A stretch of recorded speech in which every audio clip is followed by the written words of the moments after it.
I'm posting here not to get advice, but to share my story with others and to get feedback on whether you think I may have gone too far on how I ended my marriage. To keep everything confidential, I'll refer to my wife as Elena, and myself I'll call Ernest. We met at a bar in the city one night when she was 23 and I was 25. I know finding love at bars is normally a high-risk gamble, but this seemed different. I guess in hindsight, it wasn't. She was there with a group of her friends, and I was there with my brother and his friend.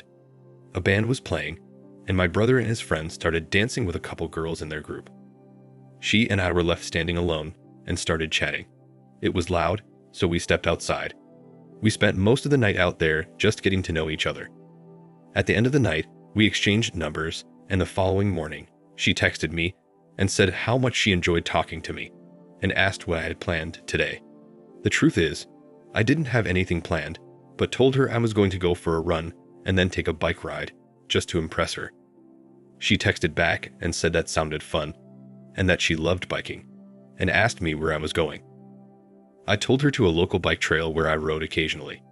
She asked when I was going, and I made up a time. She texted and asked if she could join me. I was pleasantly surprised at her boldness and told her sure, and that's how our relationship started. She met me at the trail and we biked a couple of hours. When we finished, we went to a restaurant near the park for Saturday happy hour and ended up staying for dinner. We actually didn't leave until they closed at 10. We both knew this was a case of love, or at least lust at first sight. A couple of dates later, things happened between us and our relationship moved quickly thereafter. We moved in together after 11 months and married a year later. I know that I moved a little too fast, but things were really good between us back then, and our families encouraged us to tie the knot. Everything about our marriage was great, with the exception of a very dark patch we went through in our third year together. It was then that my wife, who at the time was 6 months pregnant, lost the baby. We were both devastated by the loss. For the first few weeks after, we supported each other, and the loss actually brought us even closer together. Then there was a point where she suddenly became distant and downright hostile to me. This all started after she went back to work and lasted over 3 months. I chalked it up to depression and asked her multiple times to see a counselor or talk to her doctor, but she refused.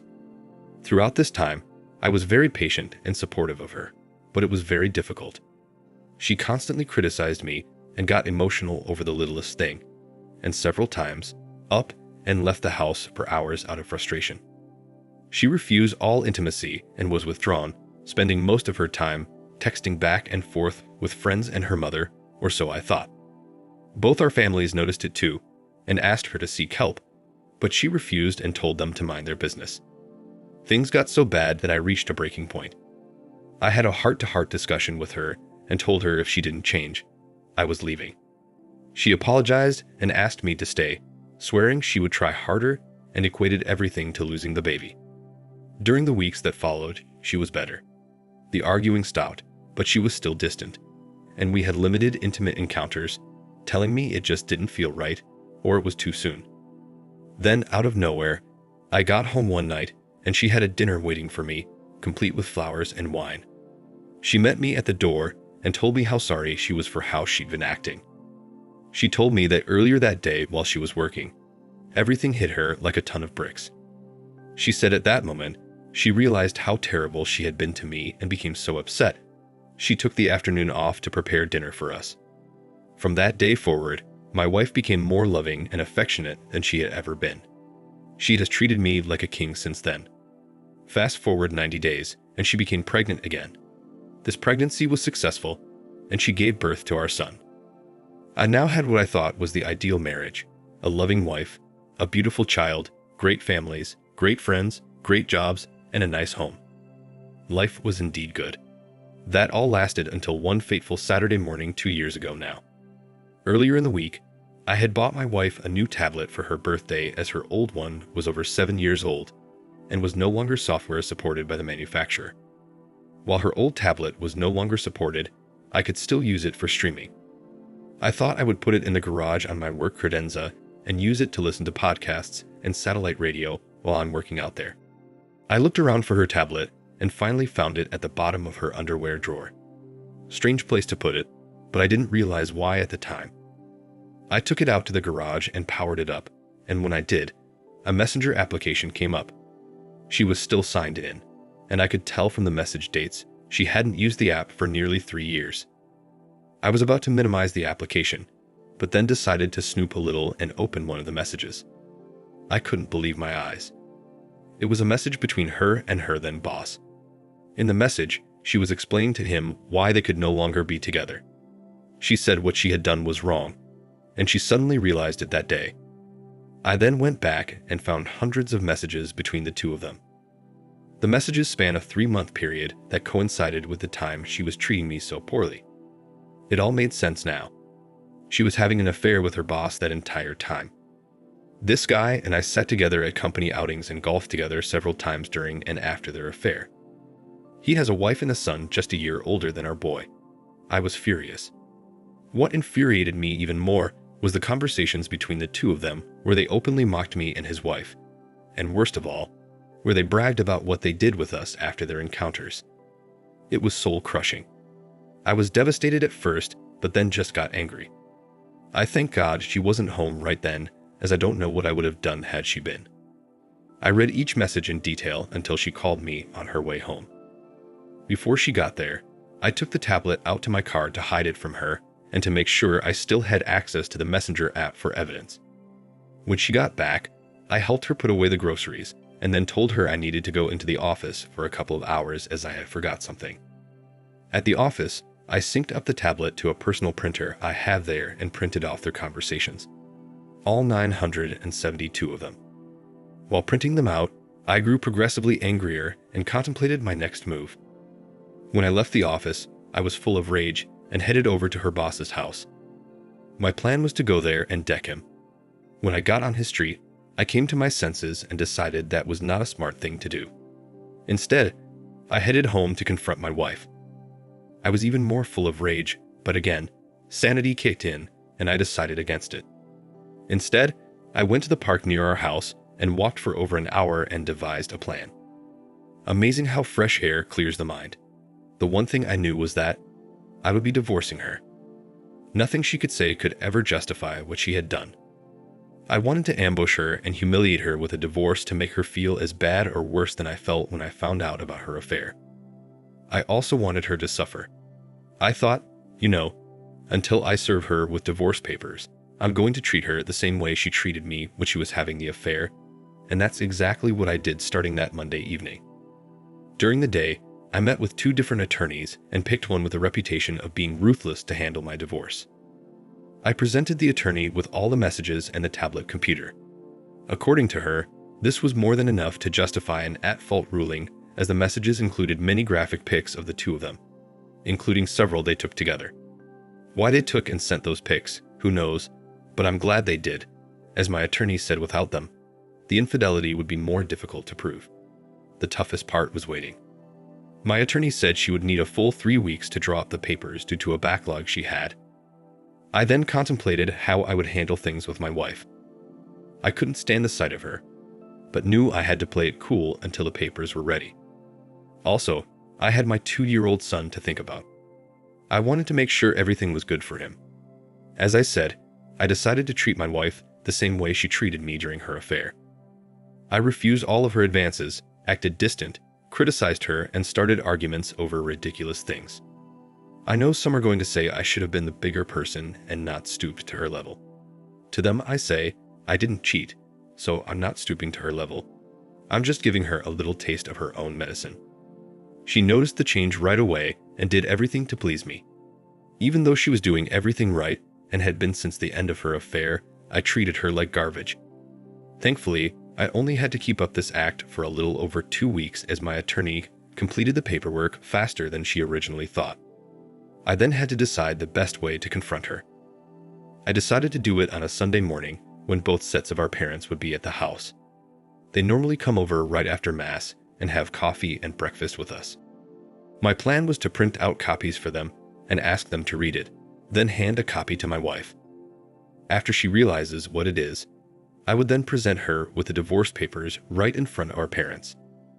I know to many of you this is going to seem like a petty and childish way of handling the situation, But until you've been cheated on and disrespected like Elena had done to me, you can't imagine the hurt and pain.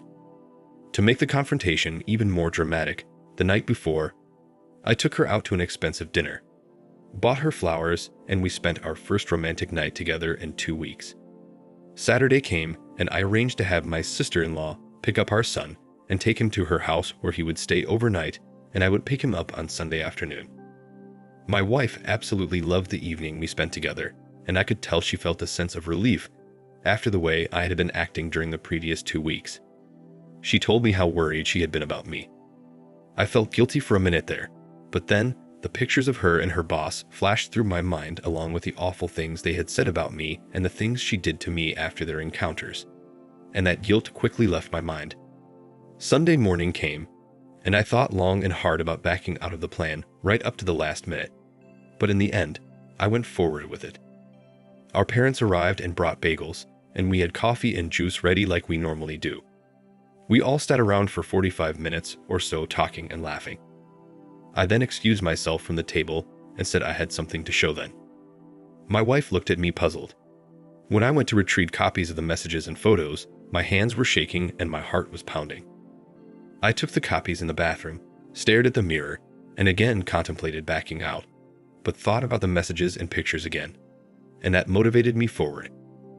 I presented a copy to each of our parents and told them to read the messages and look at the photos. My wife gave me a look and asked, "What is it?" I just smiled and lifted my index finger, motioning for her to wait a minute. Our parents had a look of shock on their faces and didn't say anything until my dad raised his head, looked at me and my wife, and asked, "What is this?" With that, I handed my wife a copy. She started looking through it and immediately started crying. She went to get up from the table. I told her to wait a second and handed her the divorce agreement. She dropped the paperwork and ran upstairs. I spent the next 15 minutes explaining to our parents in detail about the situation. Our mothers and my father-in-law had tears welling up in their eyes, while my dad was just disgusted. I told my in-laws that I wanted them to take Elena to their house until we can work out an operating agreement leading up to the divorce. They agreed, and my mother-in-law went to our bedroom to talk to Elena.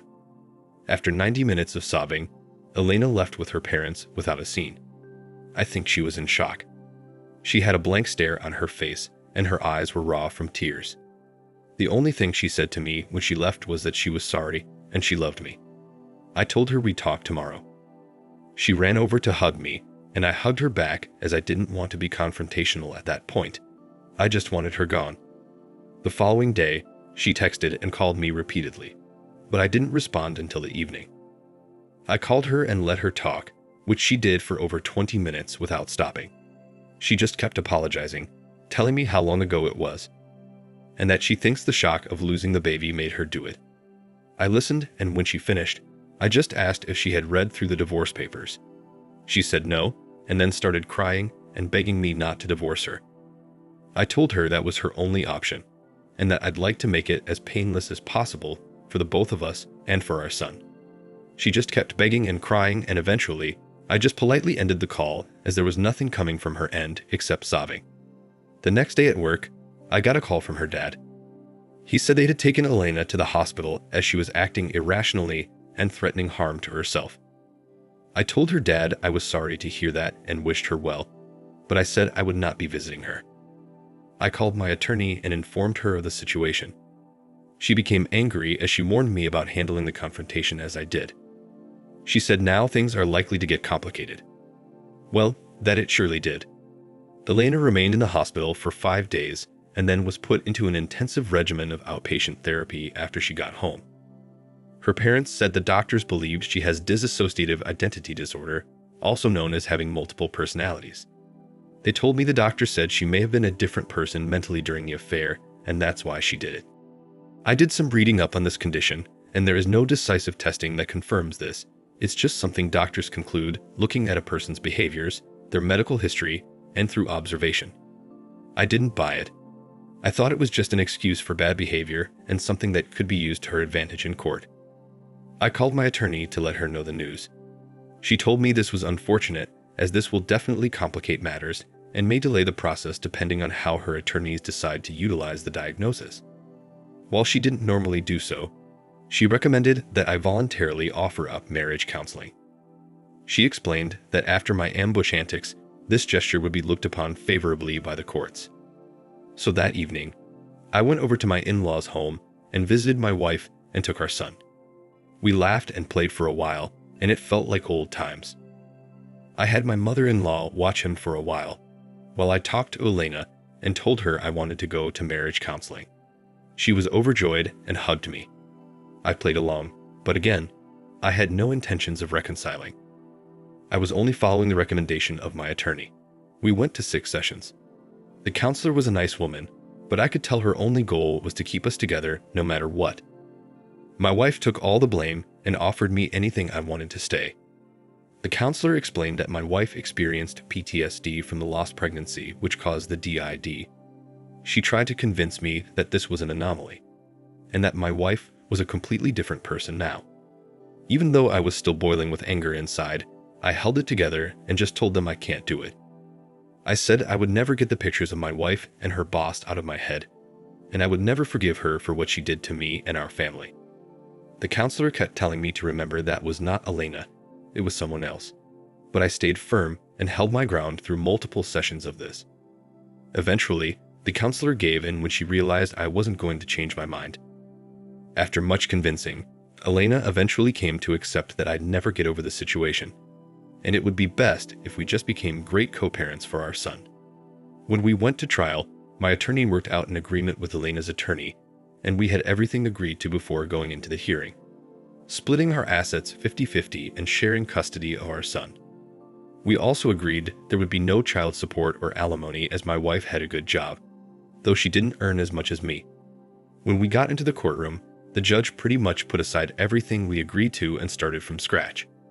She okayed the 50-50 division of assets, but started challenging the rest of what we worked out. Seeing where things were headed, my attorney asked for a recess, which the judge granted. She then explained to me that we would need to enter into evidence all the chat messages and photos, as well as discuss my wife's mental diagnosis in order to have any shot at getting 50-50 custody and no alimony. We didn't discuss this with my wife or her attorney beforehand. My attorney just presented it. After hearing everything, the judge awarded 50-50 custody, but specified that my wife's home would be the primary home. She did not require alimony, but stated I would need to pay child support that would be reassessed on an annual basis. In the end, I guess things could have turned out worse, but I was baffled.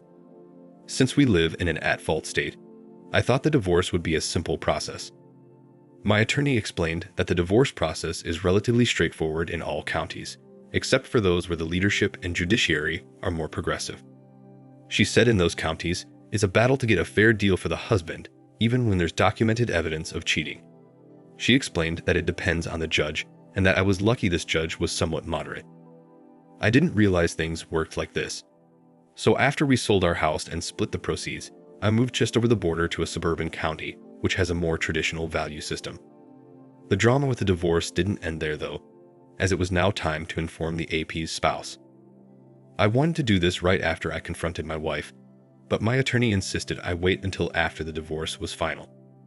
I got her contact information off LinkedIn and called her. We met later that afternoon at a coffee shop in the lobby of the building where she works. I presented her with the evidence and told her what had occurred. Learning this information, she of course was upset. She apologized, thanked me, and then ran out of the coffee shop crying. At that point, I felt everything was complete and I could move on. But the drama didn't end there. A week later, I got a message from my wife's AP. He was obviously inebriated and ranted how I ruined his life. He said I cost him his job, his wife, and his kid. He just mumbled on, sporadically making threats until the message timed out. He called back a total of 7 times, leaving similar messages, which mostly were inaudible due to his condition. I texted him and told him to stop calling me, or I would go to the police. He sent me a message back, telling me to F off. I'd had enough, so I went to the police station. I let them listen to the messages and got a temporary restraining order against him. The police also called him and told him to knock it off, which he did. To complicate things, he apparently called multiple people at my wife's office that same evening. He told them the reason he was fired is that he and my ex-wife had an affair. While Elena didn't lose her job over this, she became the topic of office gossip and the butt of many jokes. Things got so bad she eventually ended up quitting. While it felt good to see them both suffer, financially it wasn't a good thing for me as I was ordered to temporarily pay more in child support. My ex-wife eventually got a new job and the amount was reduced. In the end, I got out pretty good with 50-50 custody, a small child support payment, and a tolerable co-parenting relationship with my ex. Overall, I'm proud of the way I handled things. However, my wife's family and many of our mutual friends are not. They feel I should have given her a second chance due to her mental condition. So that brings me to my question. Do you think I moved to divorce my wife too quickly, considering her mental diagnosis? Remember, this is not something that can be determined by testing. It's just something her doctors concluded.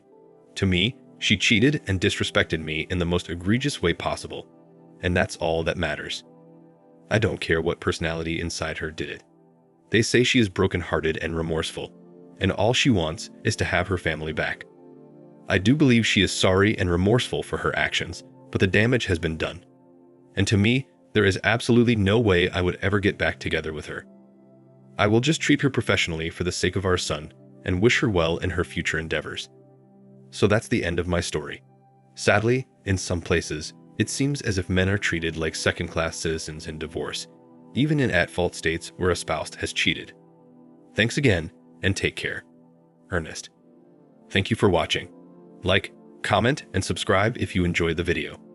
Until next time, I'll see you again. Take care.